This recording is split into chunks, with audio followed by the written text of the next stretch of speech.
Right ఉద్రిక్తతలు వివాదాలకు care of గా మారుతున్నాయి వైఎస్ జగన్ పర్యటనలు.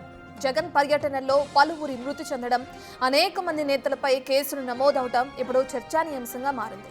దీనికి తోడు పర్యటనల్లో ఆయన చేసే వ్యాఖ్యలు కూడా వివాదాస్పదంగా మారుతున్నాయి.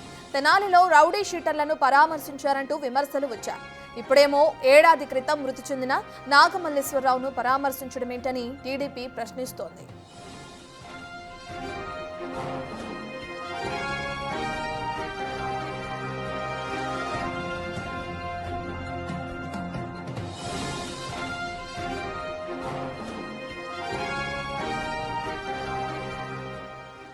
పూర్తి డీటెయిల్స్ మా ఎగ్జిక్యూటివ్ ఎడిటర్ అశోక్ అందిస్తారు. రైట్ అశోక్, మనం చూస్తున్నాం గతంలో మాజీ ముఖ్యమంత్రి జగన్ పర్యటన చేస్తుంటే ఎక్కడికక్కడ చెట్లు నరికేయడం కానీ, ప్రజల్ని ఇబ్బందులు పాలు చేయడం కానీ ఇటువంటి విమర్శలు ఎదుర్కొన్నారు ఆయన పర్యటన చేస్తున్న క్రమంలో. ఇప్పుడేమో ఆ రౌడీ షీటర్ని పరామర్శించడం ఏంటని చెప్పి టీడీపీ ప్రశ్నిస్తుంది.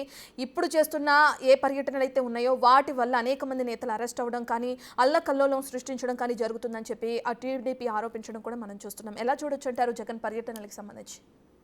అదే డిస్కషన్ ఉంది. మరి కాసేపట్లో జగన్ సెన్సేషన్ ప్రెస్ మీట్ అని వైఎస్ఆర్ కాంగ్రెస్ పార్టీ శ్రేణులు చెప్తూ ఉన్నాయి. ఏం చెప్పబోతున్నారు జగన్ అనేది వెరీ ఇంట్రెస్టింగ్గా ఉంది. ఎందుకంటే నిన్ననే ఆయన సత్తెనపల్లి రెంటపాలెం వెళ్ళి ఏడాది క్రితం చనిపోయిన నాగమల్లేశ్వరరావు ఫ్యామిలీని పరామర్శించి ఆయన విగ్రహాన్ని కూడా ఆవిష్కరించి వచ్చారు. ఈ పర్యటన కూడా అత్యంత వివాదాస్పదమైంది. ఎందుకంటే ఏడాది క్రితం చనిపోయిన వ్యక్తిని పరామర్శించడానికి, అతని విగ్రహాన్ని ఆవిష్కరించడానికి వెళ్తున్న సందర్భంలో ఇతని ర్యాలీలో అంటే జగన్ని కలవటానికి వచ్చిన ఇద్దరు వ్యక్తులు చచ్చిపోయారు. అందులో సింగయ్య అనే వృద్ధుడు ఏకంగా జగన్ కాన్వాయ్తో పాటు వెళ్తున్న గొట్టిపాటి హరీష్ అనే వ్యక్తికి సంబంధించిన, అంటే వైసీపీకి సంబంధించిన గొట్టిపాటి హరీష్ అనే వ్యక్తికి సంబంధించిన ఆ వాహనం ఢీకొని సింగయ్య ఎక్కడికక్కడే చనిపోయాడు. కానీ ఒక మనిషి తనను కలవటానికి వచ్చినా, తమ పార్టీ కార్యకర్త, తమ అభిమాని ఈ విధంగా యాక్సిడెంటే పక్కన పడిపోతే అతను కనీసం హాస్పిటల్కి కూడా తరలించకుండా రోడ్డు పక్కన అతను పడేసి చావు బతుకులో ఉన్న వ్యక్తిని వదిలేసి ముందుకు వెళ్ళిపోవడం అనేది ఆ వీడియోస్ బయటకు వచ్చిన తర్వాత అత్యంత వివాదాస్పదమైంది. అంతేకాకుండా సత్తెనపల్లి వెళ్ళిన తర్వాత మరొక వైఎస్ఆర్ కాంగ్రెస్ పార్టీ కార్యకర్త జగన్ అభిమాని అక్కడ కూడా ఆయన ప్రాణాలు కోల్పోవడం అనేది జరిగింది. అంటే ఎప్పుడో చనిపోయిన వ్యక్తిని పరామర్శించడానికి వెళ్ళిన సందర్భంలో 2 ప్రాణాలు పోయాయి. సో మరి అతను పరామర్శించడానికి వెళ్ళిన జగన్ ఇవాళ తన వల్ల ప్రాణాలు పోయిన ఇద్దరు కుటుంబాలను ఎందుకు పరామర్శించట్లేదు అనేది టీడీపీ లేవనెత్తుతున్న ప్రధానమైన ప్రశ్న.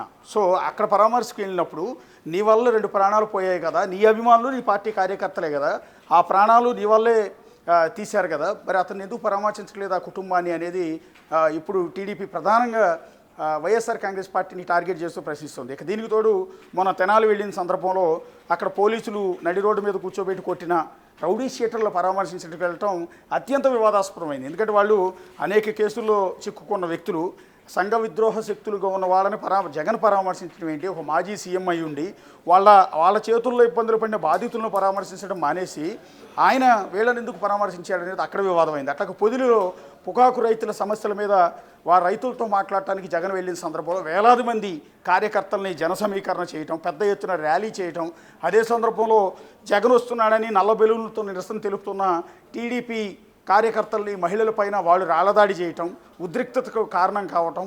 సో అది పొదిలి పర్యటన కూడా అట్లాగే వివాదాస్పదమైంది. ఎక్కడ చూసినా కూడా రీసెంట్గా జగన్ ఎక్కడికి వెళ్ళినా కూడా వారంలో 5 రోజుల పాటు ఎక్కడైతే బెంగళూరు యలహంక ప్యాలెస్లో ఉంటున్నారు, 2 రోజులు మాత్రమే శని ఆదివారాలు వీకెండ్ టూర్ లాగా ఇక్కడికి వచ్చి వెళ్తున్నారు. అది కూడా ఎవరో ఒకళ్ళు చనిపోతేనో ఏదో ఒక రాజకీయం చేయడానికో, ఏమీ దొరకకపోతే సంవత్సర క్రితం చచ్చిపోయిన వాళ్ళని ఇప్పుడు పరామర్శించడానికి వెళ్తున్నారు అనే విమర్శల్ని టీడీపీ ప్రధానంగా చేస్తోంది. ఒక ప్రతిపక్ష నాయకుడిగా ప్రజా సమస్యలను ప్రస్తావించాల్సిన జగన్ ఈ విధంగా శవరాజకీయాలు చేస్తున్నారు అనేది టీడీపీ ఎత్తుపోస్తుంది. దీనికి తోడు నిన్న జగన్ సత్తెనపల్లి పర్యటనకు వెళ్ళిన సందర్భంలో ఆ ర్యాలీలో 2 చచ్చిపోవటమే కాకుండా మరికొంతమంది వైఎస్ఆర్ కాంగ్రెస్ పార్టీ కార్యకర్తలు అత్యుత్సాహం చూపించి మేము అధికారంలోకి వచ్చిన వెంటనే ఒక్కొక్కడిని ఏదైతే అమ్మవారి గుళ్ళో వేటల్ని బలిచ్చినట్టు, అంటే మేకల్ని బలిచ్చినట్టు ఒక్కొక్కటి తలలు రప్ప తెగ నరుకుతామంటూ ప్లకార్డులు ప్రదర్శించారు. మా వాడు వస్తాడు అంతు చూస్తాడంటూ ఫోటోలు పెట్టారు.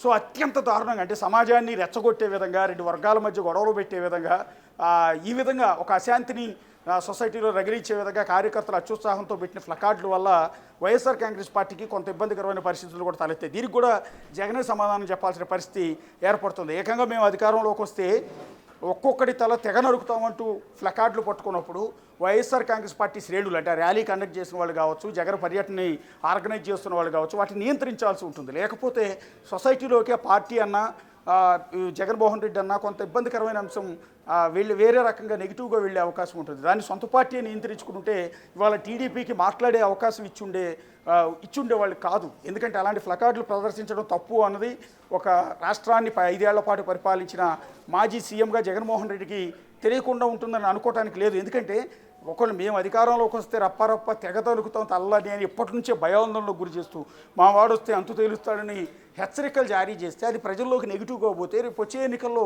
తీవ్రమైన ప్రభావం చూపిస్తుంది. అది టీడీపీకి మైలేజ్లు ఇస్తుంది, వైఎస్ఆర్ కాంగ్రెస్ పార్టీకి మైనస్లు ఇస్తుంది. సో ఇవన్నీ కూడా ఒక రాజకీయ పార్టీని నడిపేటప్పుడు చాలా బ్యాలెన్సింగ్ అవసరం. ఏదైతే ఈ అశాంతిని రగిలించే విధంగా, ఇలాంటి రెచ్చగొట్టే విధంగా, ఓటర్లని దూరం చేసే విధంగా ప్లకార్డులు పట్టుకోవడానికి కూడా పార్టీ నియంత్రించాల్సి ఉంది. అవి కూడా చేయలేకపోయారు. సో 2 మనుషులు చచ్చిపోవటం, 2 ఇలాంటి వివాదాస్పదమైన ప్లకార్డులు ప్రదర్శించడం, ఇవన్నీ ఎంటర్ ఏది చూసినా కూడా నిన్నటి జగన్ పర్యటన నాగమల్లేశ్వరరావుని పరామర్శించడానికి వెళ్ళినప్పుడు వచ్చిన మైలేజ్ కంటే కూడా విమర్శలు, వివాదాలే చాలా ఎక్కువగా ఉన్నాయి. అదే సమయంలో సొంత చెల్లెలు తనతో పాటు తోడబుట్టిన సొంత చెల్లెలు నిన్న జగన్ మీద మరో సంచలనమైన ఆరోపణ చేశారు. నా ఫోన్ను కూడా ట్యాప్ చేశారు. అక్కడ అప్పుడు తెలంగాణ సీఎంగా ఉన్న కేసీఆర్, ఇక్కడ ఆంధ్ర సీఎంగా ఉన్న జగన్, వీళ్ళిద్దరూ కలిసి నా ఫోన్ ట్యాప్ చేసి విన్నారు అనేది సొంత చెల్లెలు, రక్తం పంచుకు పుట్టిన తోడబుట్టిన చెల్లెలు జగన్ మీద, ఒక మాజీ సీఎం మీద అలిగేషన్ చేయడం కూడా ఆ పార్టీని మరింత ఇబ్బందుల్లోకి నెడుతుంది. ఎందుకంటే ఒకటి సీఎంగా ఓడిపోయిన తర్వాత, అంటే మొన్నటి ఎన్నికల్లో ఘోర పరాభవం తర్వాత జగన్మోహన్ రెడ్డి ఎక్కడుండి పార్టీని మరింత పటిష్టం చేసే ప్రయత్నాలు ఎక్కడ చేస్తున్నట్టుగా కూడా కనిపించట్లేదు అనేది టీడీపీ చేస్తున్న విమర్శ. ఆ పార్టీ నాయకులు కూడా డిస్కస్ చేసుకుంటూ ఉన్నారు.